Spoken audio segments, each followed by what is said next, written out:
Nous sommes en Lombardie, dans le nord de l'Italie. C'est ici qu'Emmanuel, un jeune ingénieur français, s'est installé pour 20 mois. Comme des milliers de jeunes de 18 à 28 ans, il a choisi le volontariat international en entreprise. J'ai fait un choix du volontariat pour plusieurs raisons. Tout d'abord une raison professionnelle, parce que je trouve beaucoup plus gratifiant de commencer sa carrière directement à l'étranger, dans le cadre d'une mission à durée déterminée, directement avec un poste à responsabilité. En ce qui concerne mon intégration à Biticino, j'ai répondu à une offre qui était diffusée sur le site du CV Web. Donc j'ai été convoqué pour une série d'entretiens chez le Grand Limoges, qui est la maison mère. Bon, j'ai passé les entretiens de sélection et j'ai ensuite été convoqué chez Biticino pour connaître également ce sur quoi j'allais travailler par la suite.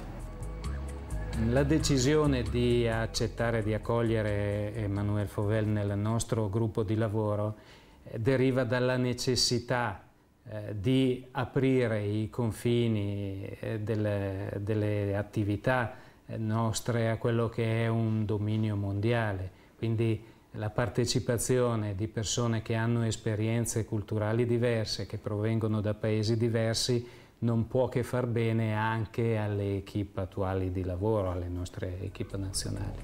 En fonction du pays, le volontaire reçoit entre 1 000 et 3 000 euros par mois. Rémunération, couverture sociale, un organisme s'occupe de tout, c'est UbiFrance. Pour l'entreprise, la formule est donc très avantageuse. Malgré tous les avantages du VIE, les recruteurs restent exigeants. Beaucoup d'inscrits mais peu d'élus. Il faut donc avoir de vraies compétences à proposer.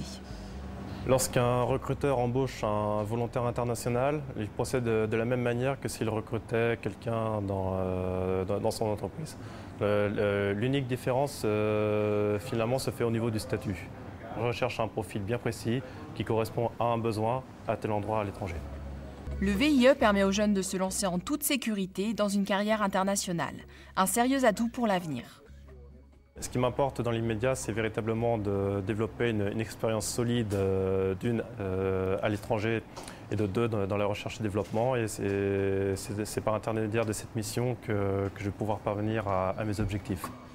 Pour les étudiants ou jeunes diplômés qui recherchent un VIE, le conseil que je donnerais serait de ne surtout pas se décourager, surtout pas hésiter à faire ses démarches personnelles et à ne pas se contenter des offres qui sont diffusées sur le VIE. Il ne faut pas hésiter à aller consulter les listes des entreprises françaises qui sont implantées à l'étranger et surtout, bien présenter la notion de VIE parce que beaucoup d'entreprises ne connaissent pas encore cette démarche. Comme Emmanuel, il faut donc bien se préparer et surtout s'accrocher avant de faire le grand saut.